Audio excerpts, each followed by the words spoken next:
on the opioid epidemic. So I'm going to pass things over to Amy from Inspiring You, and she's going to walk us through the presentation, okay? Thank you, You're welcome. Dan.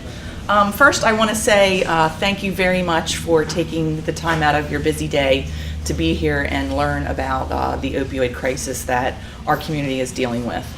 My son, 2 years ago, June 1st, that was his last day that he shot up with heroin.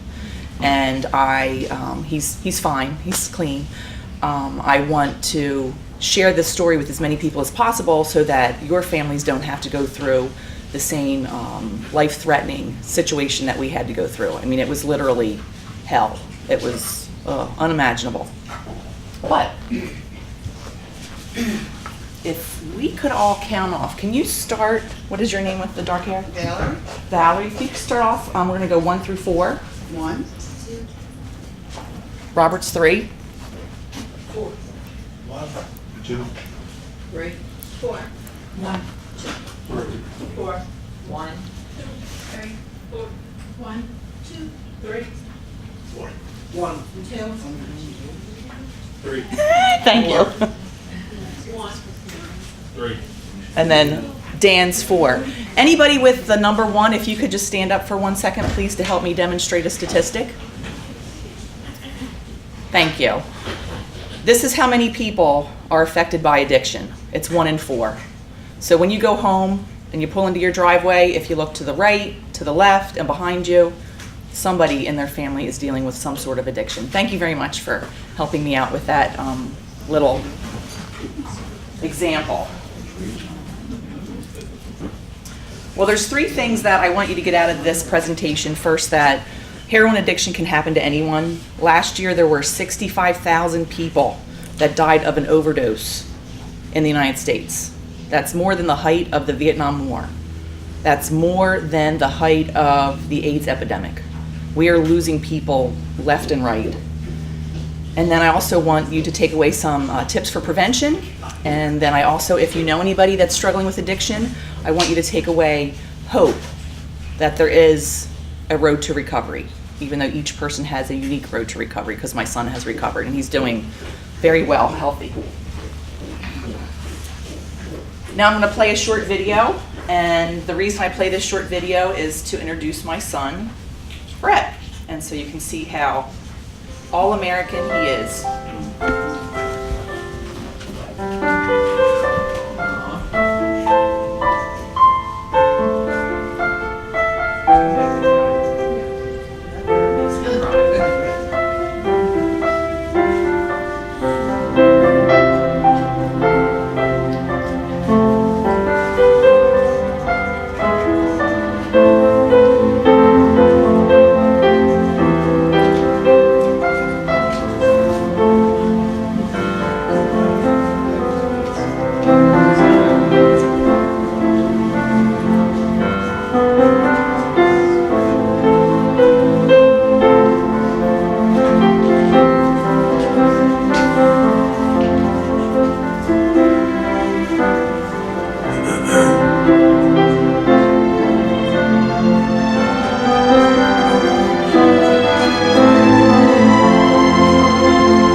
As you can see, he had the all-American upbringing, spoiled rotten. Just like people in the Doylestown area.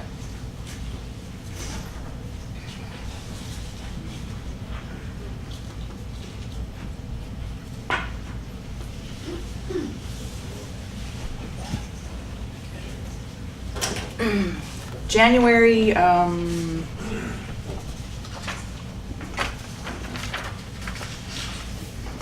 many parents or grandparents do we have in the room? Just raise your hand. So you guys have children and grandchildren that you have loved since the day they were born. And that's how we feel about Bret. He was all that potential when he was a little baby. And I never, ever would have expected that I would be dealing with heroin addiction. I was a stay-at-home mother. His father's educated, I'm educated. I did all the conversations about staying away from strangers, stranger danger, not drinking alcohol, not smoking pot. We had all the conversations, but it still happened to my family. So I just want you to take away from this presentation that it can happen to you, it can happen to a loved one, or it can happen to a neighbor, just to bring that awareness. But the beginning of my realization of the change in my life happened in January of 2015. My son had given me a call that he had been in another car accident. He had been in many little fender benders, but he had been in a car accident where he had run into a tree. And he wanted me to meet him there, and the ambulance was on the way. He was sitting in the home of the people that the trees were on their property. The tree was on the property. I was away in Feasterville, which you guys know how close Feasterville is. It's kind of close, but not that close for an emergency. So I called my fiance at the time, we are now married, and asked him if he would go meet Bret at the accident. And Mark was right around the corner, so he went over and met him. And my husband was shocked that my son did not have a scratch on him. Shocked. And you'll see why. Just to see it a little bit better. If you see here, that's the passenger side. I mean, not the passenger, the driver's side. That's his door, that's his hood. And then over here, that's the steering wheel. That's the seat, that's the airbag. It was crazy. So my fiance followed the ambulance to Abington Hospital and followed my son on the stretcher into the emergency room. And he overheard the EMT, the paramedic, tell the hospital staff that there was Percocet on board. And Percocet on board means that he had reported to the EMT that he had taken Percocet. Well, he had no prescription for Percocet, so that was the first huge red flag. But again, it was not in my reality, so I tried to make other things up in my head. Why would you report that you had Percocet on board? And you try to like talk yourself out of it because you don't want to be in this world. Well, we get to the hospital, we pick him up, we bring him home, we do have some discussions, and he says that, yes, Mom, I've taken Percocet, but it's no big deal, Mom, no big deal. And because I did not have the education at the time, I did not know that Percocet is chemically similar to heroin. I had no idea. I had no idea what an opiate was, what an opioid was, and of course I wanted to believe my son, and I also did not want to go down that nasty path. But signs keep coming up. So about a month later, I get a call from Bret's dad. I'm out of town, I got a call, Bret's at the Southampton Police Department. I'm like, what? What? So we drive to go pick him up, and this makes me, whew. I go to drive and pick him up, and he had been arrested in a heroin bust. I don't know if you guys read it in the paper, Chase Bowman and I can't remember the other child's name. They were picked up for selling heroin in Doylestown, and it was right near the Wawa in Doylestown. So of course, again, in my brain, I'm trying to make sense of this, and I can't wait to talk to Bret so he can explain to me why he was hanging out at a heroin house. You know, maybe he was just smoking pot or something, you know, because pot's not that big of a deal, even though I don't believe that anymore. I talked to the police because we had to leave his phone there because they had to check it for any kind of criminal activity. I talked to the police to go pick up his phone, and they told me the whole story and that they had found heroin baggies in his coat and syringes in his coat. I was devastated. I mean, devastated. But that's how the tragedy and the horrific 2 years of my life was discovered. Oh, and like I was telling you before, so my son's name was in the newspaper, Courier Times, as being at a heroin bust.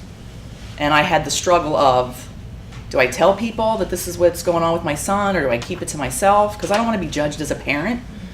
I don't want my son to be judged. He's not a loser. I decided to tell people and just let the chips fall where they fall, because you can't easily go through this by yourself. And then another little thing that I'd like to read to you. My son in 6th grade wrote a paper, and it was about life is full of choices. And it's just the second paragraph. The negative choice would be to take the drugs. Negative choices come with negative consequences. The negative consequences would be that drugs hurt your body and give you diseases like cancer. You can also get arrested if the police find out that you're doing drugs. Saying no or ignoring it is the right way to go. That was in 6th grade.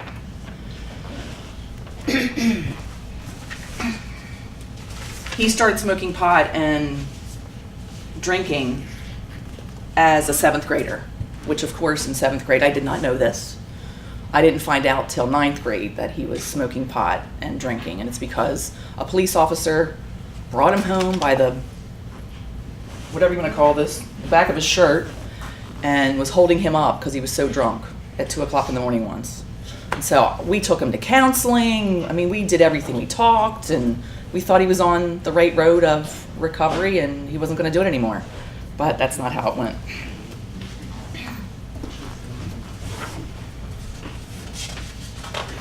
Now, my son, as he was partying and taking pills, he did not know that Percocet, Vicodin, Oxycontin, he didn't know that they were chemically similar to heroin. So he did not know the risk that he was taking when he tried this drug. And he later told me that it was like God came out of the heavens with these big, beautiful gold arms, like just love, light, and it was just like it surrounded him. It was so euphoric. He just couldn't stay away from it. Now, I've had Percocet for surgery, and I've never had that feeling. Really, it just makes the pain go away and my stomach upset. So everybody's different. But he went from Percocet to heroin because of the physical dependency. If he didn't have that drug in his body, he would go through terrible withdrawal. And it was terribly painful. Throwing up, leg tremors, agitation, bad headaches. And with $90 a day, he was a kid delivering pizzas. He couldn't keep up with it anymore, so he went to heroin. That was only $10 a bag. And another little brain trick he played on himself was, if I just snort it, it's not as bad as shooting up. So he started snorting it up his nose. Now, because I wasn't educated in this arena, I had no idea that you could snort heroin. I only thought you could shoot it up. Matter of fact, I had no idea that heroin-like things were in a pill form. But again, this is an education that I try to bring as many people as possible so that you can avoid what we had gone through.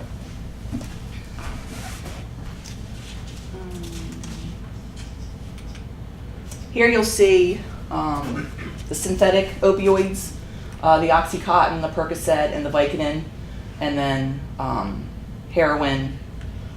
It's either white or brown, and the reason it has a different color change is some come from Afghanistan and some come from China. And the biggest threat here in our area is they're putting fentanyl and carfentanil in the heroin. And fentanyl is 100 times more potent than morphine. So when somebody is using heroin, if they don't know what is in it, they can have an overdose. And just a little example, if you and I went into the liquor store and we're always used to buying a bottle of wine that's 10 proof, and then one day we accidentally get a bottle that's 150 proof, and we drink our normal 2 glasses of wine with dinner, that could affect us in a much different way than the 10 proof. So that's what they're playing with on the street, is they don't know what they're putting into their body.